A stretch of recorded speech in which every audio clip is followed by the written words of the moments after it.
Merci d'avoir choisi TV5 Monde. Bienvenue. Si vous nous rejoignez dans 64 minutes, c'est l'heure du rappel des titres avec d'abord le cri d'alarme de Médecins sans frontières. Le monde est en train de perdre la bataille contre l'épidémie d'Ebola, déclare ce soir MSF. Le virus a déjà tué près de 1600 personnes en Afrique de l'Ouest, principalement au Libéria, en Guinée et en Sierra Leone. La guerre en Ukraine avec la déroute de l'armée dans l'est du pays. Après avoir pris le contrôle de l'aéroport de Lugansk hier, les séparatistes pro-russes encerclent désormais celui de Donetsk. 15 soldats ukrainiens ont été tués ces dernières 24 heures.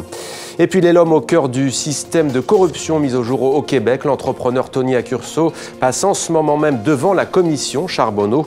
Un témoignage très attendu. Il était à la tête du géant français de l'agroalimentaire depuis 18 ans. On apprend que le patron de Danone, Franck Ribou, passe la main. Il cède la direction opérationnelle du groupe le 1er octobre prochain. Il sera remplacé par son numéro 2, Emmanuel Faber. Nous sommes ensemble depuis un peu plus d'une heure. Voici l'essentiel de 64 minutes préparé par Karine Barzégar et Jean-David Chessel.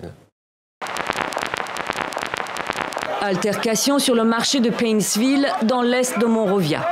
L'homme déambule, pieds nus, bracelet médical au poignet. Sur son passage, tous l'interpellent, l'agressent, mais personne n'ose l'approcher. Et pour cause. Il est infecté par le virus d'Ebola et vient de s'échapper d'un centre de soins voisin.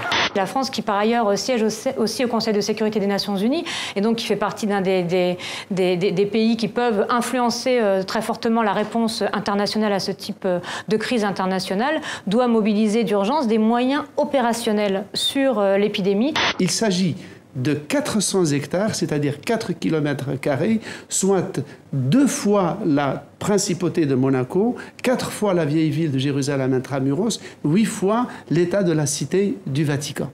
Moi, je porte avec d'autres la voie d'un judaïsme organisé, le consistoire, le CRIF, d'autres institutions ont toujours défendu l'ordre et le droit républicain. Vous ne cautionnez pas la manière de procéder de la Ligue de défense juive? D'abord, personne ne connaît cette organisation. Moi, je n'ai jamais vu quelqu'un qui dit « moi, je suis de la Ligue de défense juive ».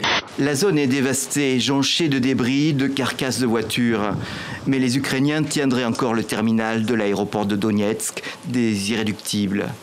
L'étau se resserre pourtant. Selon les rebelles pro-russes qui les encerclent, les soldats ukrainiens ne contrôleraient plus que 50% de la zone.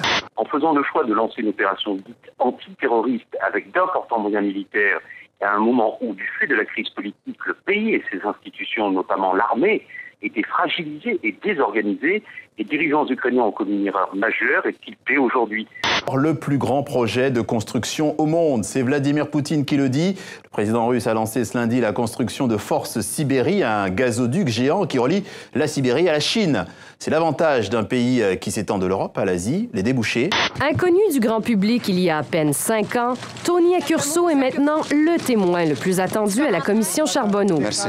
Il est à 62 ans en attente de 3 procès, notamment pour fraude, complot et abus de confiance. On va aussi poser des questions à Tony Accurso sur le trafic d'influence et le financement des partis politiques au Québec.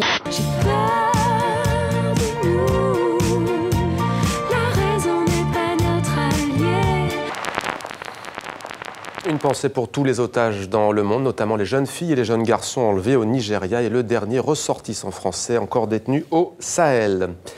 Merci d'avoir choisi TV5 Monde, merci de nous être fidèles. À demain sur TV5 Monde pour une nouvelle grande édition.